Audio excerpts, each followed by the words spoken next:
Hello, I am Mike. Hello, I am Lily. Welcome to English Podcast Flow. Okay, so let's talk about St. Patrick's Day. It seems like everyone just suddenly, brings out their green clothes, Yeah. shamrocks are everywhere, and it's this really, huge celebration. Oh, yeah, for sure. You see those amazing parades taking over entire city streets, and they even dye rivers green sometimes, and of course, all the parties everywhere. It really makes you think, beyond all the green and the fun, what's the real story behind it all? Exactly. What's so interesting about St. Patrick's Day is how it started with this one historical figure and a religious event, but it's become this global phenomenon that people are just so enthusiastic about. Right. For this podcast, we've looked into some really interesting information about St. Patrick's Day, like its origins in history, how traditions have changed over time, and even some surprising facts that might just change how you see the whole thing. Yeah, a lot of times, the historical roots and how the traditions have changed kind of get lost in all the modern festivities. Our goal today is to give you a clearer picture of what St. Patrick's Day is all about, going beyond just the parties, and really understanding why this day is so important to so many people all over the world.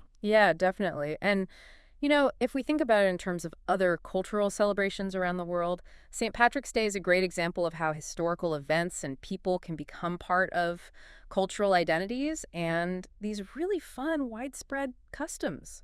It's interesting how it spreads so far beyond its original time and place. Absolutely. So as we get into this, we're not just talking about one day of wearing green and maybe having a special drink.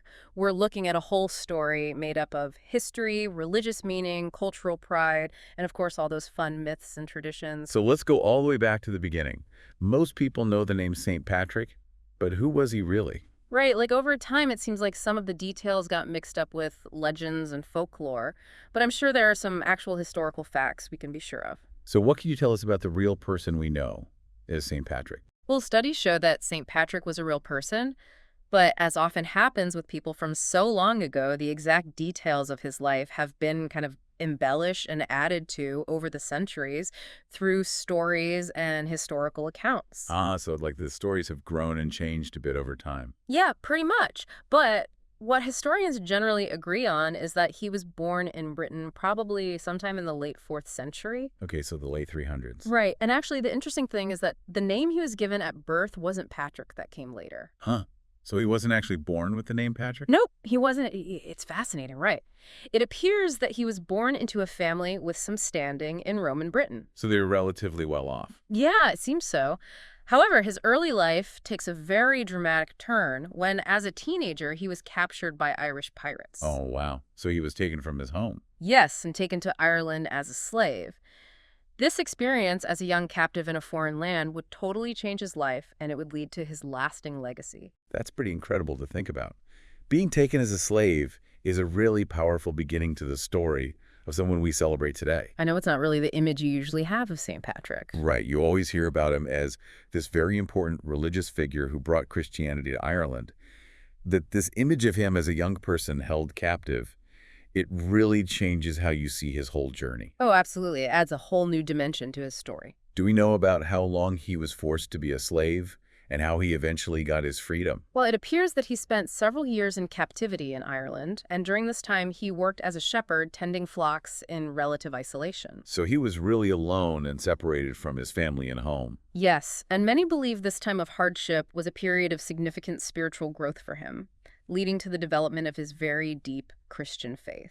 That makes sense. When you're going through something so difficult, you often turn to faith for comfort. Exactly. And according to his own writings, which have survived to this day, he was eventually able to escape. He escaped from the people who were holding him captive. He did, and this escape was a really major moment in his life. It set him on a path that would incredibly lead him back to Ireland, but in a completely different role this time. Not as a slave, but as a missionary, bringing in new faith. that is a pretty unexpected turn of events. It really is. His story is full of these surprising twists and turns. So he escapes slavery, returns home to Britain, but then decides to go back to the very place where he suffered so much. You got it.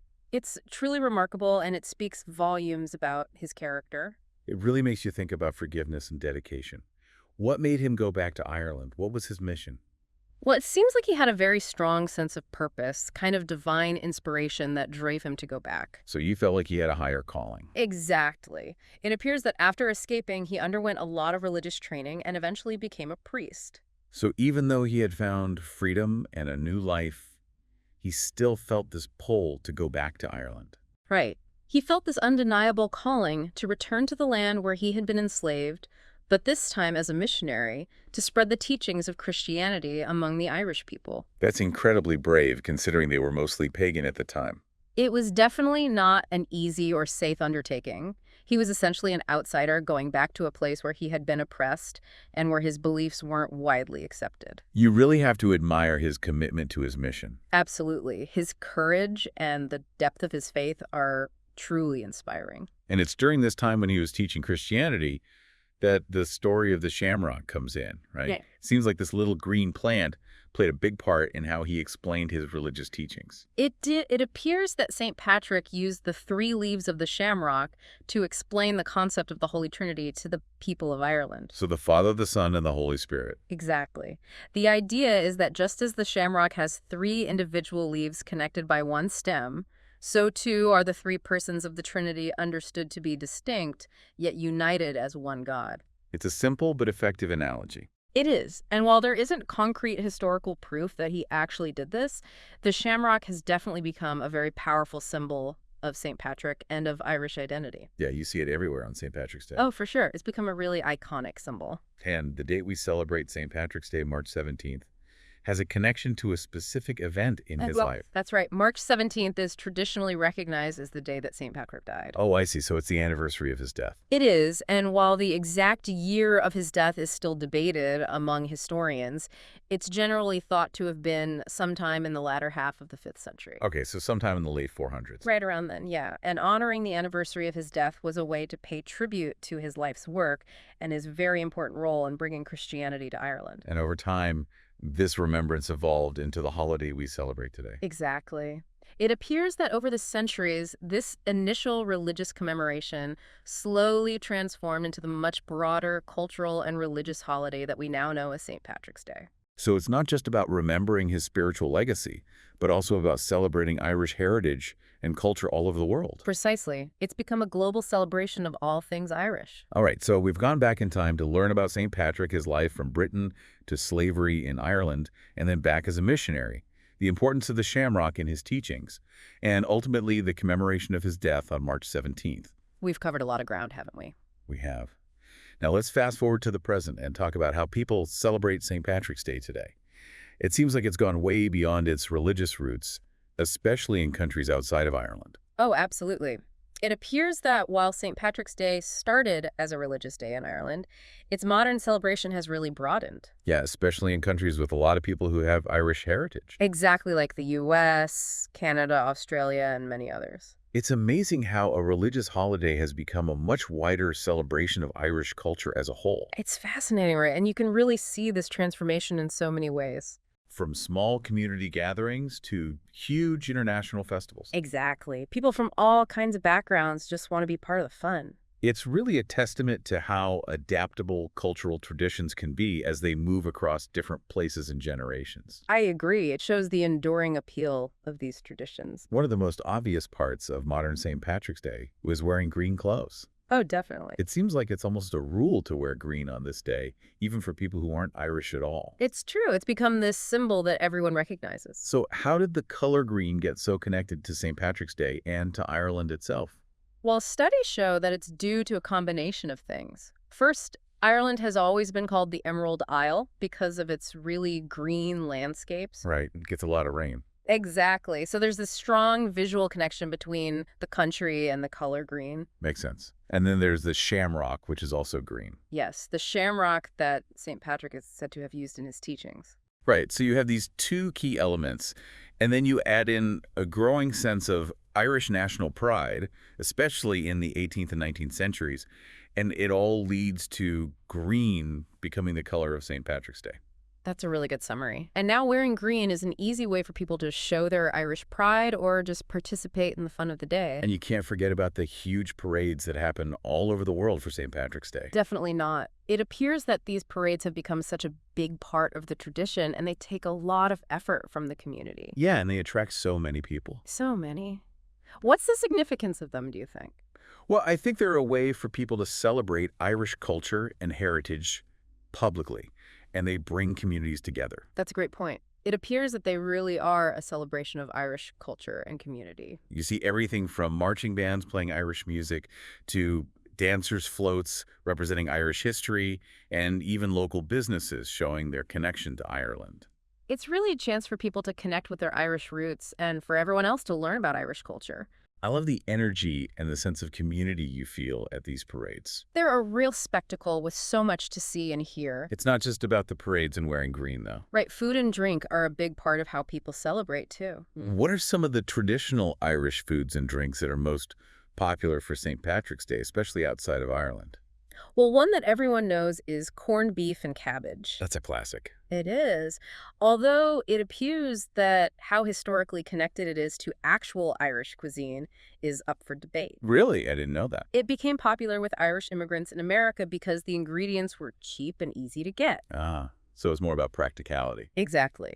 Yeah. And then there are some other more authentically traditional Irish foods you might find on St. Patrick's Day, like Irish stew colcannon and Irish soda bread. Okay, those all sound delicious. Oh, they are. And of course, there are the drinks. Green beer is pretty popular. Yeah, especially in the U.S. Right. And then you have Guinness, Irish whiskey, and Irish coffee. All the classics. So many choices for celebrating. I know, it's all about having fun and enjoying the day. It's fascinating how food traditions change and adapt as they spread to different parts of the world. It really shows how dynamic traditions can be. Absolutely. While we're on that topic, it's important to remember that St. Patrick's Day isn't just about the parties and the green beer. Definitely. It appears that there's a deeper meaning behind it all. Absolutely. It appears that underneath all the fun and festivities, St. Patrick's Day is still a day for remembering Irish history and culture and the impact of St. Patrick himself. So for people with Irish ancestry, it's a time to connect with their roots and celebrate their heritage. Right. And the celebrations are a way of expressing that pride and sharing it with the world. So while it's great to enjoy the festivities, it's also good to remember the meaning behind them. I agree. It adds another layer of appreciation to the whole celebration. Now let's talk about some of the more surprising facts about St. Patrick's Day. Okay. Yeah, there are some things that might surprise you. It appears that there are some pretty interesting things that challenge what we think we know about the holiday. Oh, definitely. When you dig a little deeper, there are a lot of fascinating details and unexpected facts that make St. Patrick's Day even more interesting. All right, so hit me with a surprising fact. Well, for starters, studies show that the first St. Patrick's Day parade didn't actually happen in Ireland. Really? Where did it happen then? It happened in the U.S., in New York City. Wow, I would have never guessed that. I know, it's pretty surprising. Back in 1762, a group of Irish soldiers who were serving in the British Army at the time decided to march through the streets of New York to honor St. Patrick and celebrate their heritage. So the parades we see today with all the music and floats started with a group of Irish immigrants wanting to celebrate their culture. Yeah, it's amazing to think about how that small event turned into such a big tradition. It shows how traditions can travel and evolve over time. Absolutely. It's a really great example of that. Okay, here's another popular belief. The story of St. Patrick driving all the snakes out of Ireland. Oh yeah, everyone's heard that story. But what's the truth behind it? Did he really banish all the snakes? Well, studies show that it's probably more of a legend than a historical event. So there weren't actually snakes in Ireland for him to drive out. It seems like snakes were never native to Ireland in the first place. It was probably because of how Ireland became separated from mainland Europe after the last ice age. So the snakes just couldn't get there. Exactly. It appears that the story of St. Patrick driving out the snakes is a symbolic tale rather than a literal one. So what does it symbolize? It's often seen as representing St. Patrick's victory over paganism and other non-Christian beliefs. The snakes are like a metaphor for evil or negative things being driven out. So it's a story with a deeper meaning. Exactly. It's not so much about actual snakes, but about the triumph of Christianity in Ireland. I like how even these seemingly simple stories have these layers of meaning. It's fascinating, right? It makes you appreciate the richness of these traditions. Okay, here's another fact that I found really surprising. It appears that the color we associate with St. Patrick's Day green wasn't actually the original color connected to St. Patrick. Oh, that's right. So if it wasn't green, what was it? Studies show it was blue. Blue. Really? Yep, blue. In fact, if you look at old pictures of St. Patrick, he's often wearing blue clothes. Huh? I never knew that. And the Order of St. Patrick, an old Irish chivalric order, also used blue as its color. So how do we go from blue to green? Well, it appears that the change from blue to green happened because of a few reasons. Okay, what were they? Firstly, as we talked about before, Ireland is nicknamed the Emerald Isle because of all its green landscapes. So that connection between the country and the color green naturally extended to St. Patrick. It's 'cause the color became a symbol of the country itself. Exactly. Yeah. And then there's the shamrock, which is also green and is a very strong symbol of both St. Patrick and Ireland. Right. The shamrock is everywhere on St. Patrick's Day. It appears that as Irish nationalism and cultural identity grew stronger, especially in the 18th and 19th centuries, the color green became even more important as a symbol of Irish pride. So green kind of took over as the color of St. Patrick's Day, even though it wasn't the original color. That's right. It's a really interesting example of how cultural symbols can change over time because of different influences. It's so cool to learn about these historical shifts in tradition and why they happen. It really gives you a whole new perspective on St. Patrick's Day. It really does. It's amazing to see how much history and culture are packed into this one holiday. We've talked about a lot today, from the life of St. Patrick to the modern celebrations, and even some surprising facts that I'm sure many people didn't know.